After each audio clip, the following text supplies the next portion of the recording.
yung pagpili ng language. Kasi walang pindutan dun sa gilid ng screen. Like, what the Inisip ko pa yung dati pag pinapanood ko yung parents ko. May pindutan sa gilid ng screen para maselect mo yung gusto mo. Pero dun, wala. Tiningnan ko yung keypad sa baba. Kasi naisip ko, baka may arrow keys. Shoota, wala. Puro numbers okay at cancel lang yung nandun. Tapos pag tingala ko, may nakita akong maliliit na butas. Naisip ko, mic ba to? Baka voice recognition to. English? Select English. English, select. Putek, ayaw pa din. Nablangko na yung mundo ko.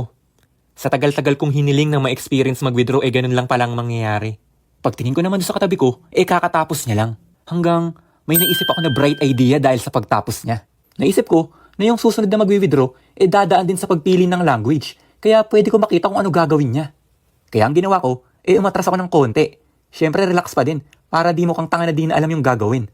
Then ayun na, lahat ng klase ng pagsasanay sa pangungopia na dinaanan ko nung high school, magagamit ko na. Tiningnan ko mabuti yung gagawin niya.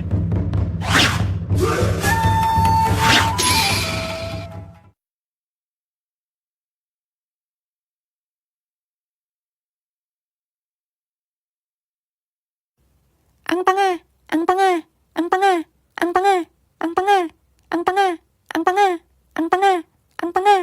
Ayun, natawa na lang yung kuya nyo tuwang-tuwa.